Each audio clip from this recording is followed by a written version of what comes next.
Hi, I'm Brad Pollina. I'm here with my colleague, Emily Ashe, and we're podcasting at the 2025 Real Deal Expo. We're very happy to be joined by our guest, I should say friend and client, Paul Krug, hospitality and restaurant entrepreneur, known best in these local circles as the founder of Glazed Teriyaki. How are you, Paul? Thanks for coming down. It's been a minute. Brad, great to see you, man. Thanks for having me. Absolutely. Why don't you, let's start easy. Why don't you tell us a little bit about the brand, kind of what's new in your world these days with the restaurant? Sure. So super excited to be here, you guys. Glaze is now a 13-year-old restaurant, which we're really proud of. We started in Midtown East in 2011.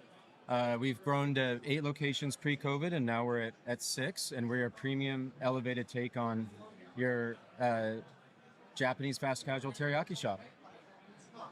So 6 locations. I think you were telling me earlier, all or almost all of them are in New York. You've got one in Chicago. Yep. And are you expanding, or you have another one in the works? Yeah, we're currently in Williamsburg, Midtown East, Bryant Park, Hudson Square, and our flagship in Union Square on University, right below the park, was our most recent opening. And we have a location pending in the financial district. And aside from those stores, we're actively looking to expand around the city. So when you're looking to expand, what sort of things are you looking for in a retail location? For Glaze, in the city, we're primarily looking for co-tenancy. We are looking for A-level, high-quality co-tenancy with sort of the best of the best in our category. So we'd love to be next to a Cava, a Sweet Green, a Naya, Dos Toros. We tend to be around Trader Joe's and Whole Foods and Apple stores and Sephora's and Alo Yoga. So we really try to go in high trafficked locations where our customers are used to going already before we go in. Yeah, I'm going to ask you to expand on that a little bit. That's not something that I hear discussed too much. So maybe unpack that for us. When you're basically scouting out a new location, I guess, you go and you're negotiating with the landlord and you say, hey, I see there's a Cava already here. Can you tell me a little bit about how long do they have left on their lease? Like, what are some of the things that you try to diligence when you're looking at co-tenancy? Well, so it starts just on the street, what you see, and then it'll start more internally within Glaze's broker team, which we have a very strong brokerage team.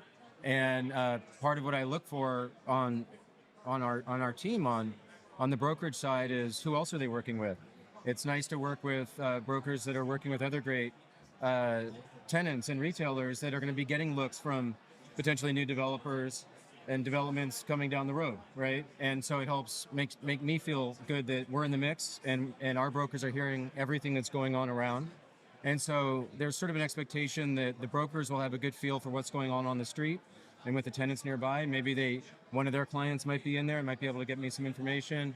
And then it'll go to the landlord. And sometimes the landlords might have a lot of financial information from the tenants if they're on percentage leases, or depending on the arrangement, down to mom and pops where there's no information.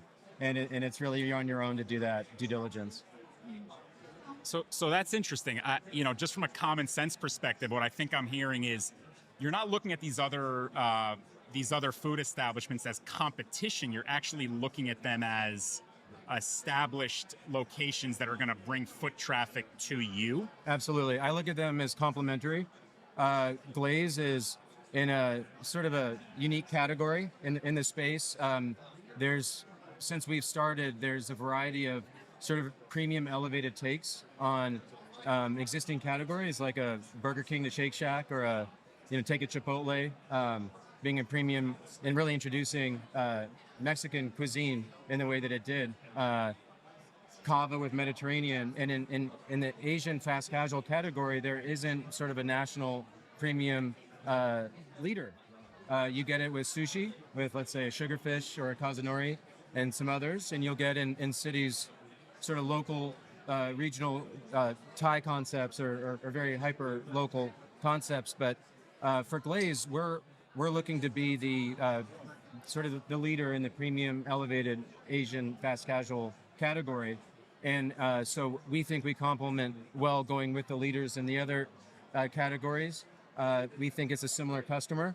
And if Cava, as an example, is driving 500, 800 people a day through their door, and Sweet Green on the other side is driving 500 people a door, and et cetera, then there's a lot of folks that might like Glaze already right next to our door. So we enjoy being near those folks. So the external environment plays a role in the success of a location.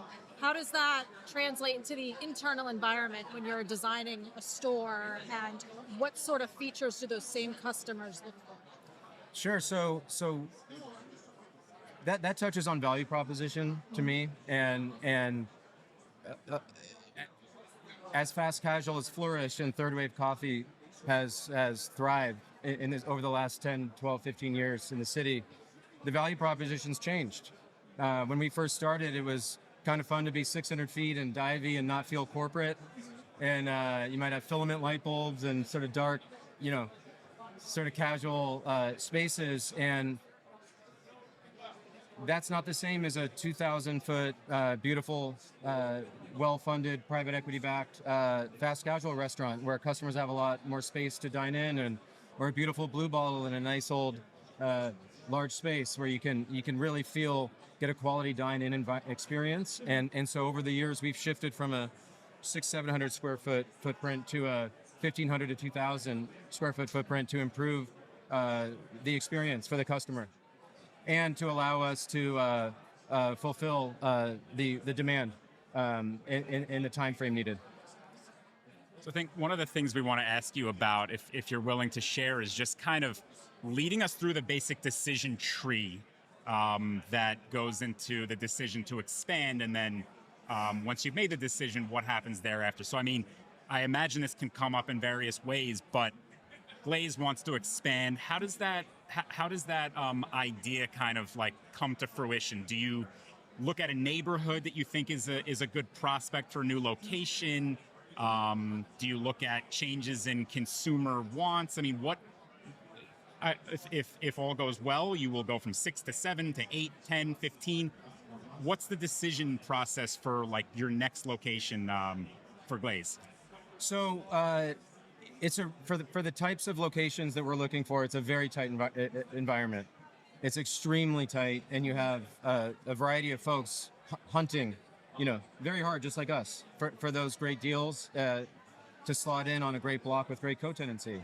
And so for us, we want to be fishing in 5-6 different ponds around town, so to speak, and be opportunistic when the right deal comes up within each of those different areas. And I think Sweet Green opened their 38th or 39th location recently in Greenpoint, and so it shows you how many you can have.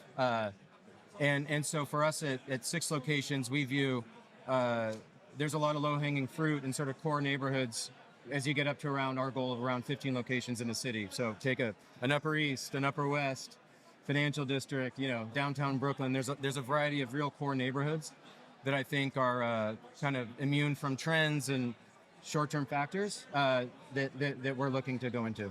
So it sounds to me like you're kind of constantly prospecting out new spots to expand into. All the time. Yeah, and it's a primary focus of my life. Are there any neighborhoods that you're really eager to get into that you haven't yet gotten into? And if so, why is that? We're really excited to try to get into the Upper East Side. We have some very specific blocks that we're focusing on, and it's been frustrating. We've been wanting to go for years. We haven't found the right location. We've explored. We've had some deals not go through. So I'd say Upper East is, I think, coming out of the pandemic has become a much stronger trade area than it was before, and it really is an area that lives on its own. So that's a great neighborhood that we're excited about. But really filling in Midtown, more of the corporate areas where we tend to do really well, is a focus of ours as we're seeing more people come back to the office Mondays, Fridays, Thursdays, and filling in the week more. What's the what's the strongest day of the week in those kind of? I just think about like where we all get lunch in our office, and I think about that Midtown area. Midtown, 3rd Avenue. I mean, there's kind of this band in the middle of the city where it's just got loads of people during the workday. I'm gonna guess Wednesday's the strongest day for sales, but you tell me. Yeah, Tuesday to Wednesday. Tuesday to Wednesday. Yeah, because for us, Tuesday to Wednesday. Those are our big boy days. Monday's gotten a lot better over the last couple of years, and Fridays we're seeing a marked improvement on Fridays, which I think is a reflection on the trend of people coming back to the office more. Yeah, we tend to work in the office Monday, so I'm not surprised to hear about Mondays. And I think with a lot of law firms, tech firms going to 4 days a week, they're still seeming to give people Friday to play around with. But it's interesting to hear that sales are increasing on Fridays too. I guess some people are either voluntarily coming into the office. Again, I'm using us as an example. We all commute from outside the city. You tend not to want to come in on a Friday. It's a family day. You might want to go out of town. You don't want to be stuck in Midtown at 6 o'clock. But is that still kind of like the sparsest, weakest day of the week, Friday? Absolutely. Yeah. I mean, it's, I think for a corporate area like a Midtown or the financial district, coming out of the pandemic, I looked at it as really kind of a 3.5 day a week trade area. Yeah. And now I think it's more of a 4.5. Right. The half being Friday. But we're seeing, there's definitely more folks, more mouths to feed on Fridays than there used to be last couple of years. Have you seen a difference in delivery orders versus people eating in now that people are back at the office? Well, I think seasonally, certainly the better the weather, the more people are coming into the stores. But back to our conversation around where we look and the type of space we want. We work really hard pre-open to build a really nice dine-in environment. We have plateware. We try to have a dedicated dine-in area so people can, have a calm, quiet, nice little break and an easy place to eat, whether it's single tops, 2 tops, 4 tops. And so for us, we work really hard to try to drive an in-store experience and hope that people want to come in. Whereas a lot of concepts tend to maybe go a little smaller on the footprint and value more of the to-go and the third-party delivery stuff. So one thing I just want to ask you to expand on, if I can, is we asked you earlier, what do you look for in a new location, right? Constantly scouting. You responded with one word, co-tenancy. Are there other non-negotiables or maybe very critical elements to a new location that you really need to see in order to take the next step and put the work and the investment into making a specific prospect come to life? Yeah, sure. I'd say a word that comes to mind right away is width. I think in the city for the smaller footprint, when you're under 3,000 feet, let's say 2,500 feet, I think, and when you're in the quick serve, fast casual, sort of grab and go daytime space, a lot of the concepts are very narrow. And I think width is a real luxury. Allows you to get a lot more natural light in the space, makes for a nicer dine-in environment, lighter, cleaner, fresher feel. So we really look for width as much as we do for location. We'll still potentially take a narrow store, but we definitely value that. For us, another core requirement is what's the ventilation look like? That tends to be the most expensive lever and stickiest issue with the landlord. And that can impact almost everything in your lease negotiation, from free rent period, potential tenant improvement contribution, and it's really a large way in which our pre-open budget can swing from a place that's existing and well vented versus a brand new one. So in Midtown, you can get into some pretty expensive situations with that.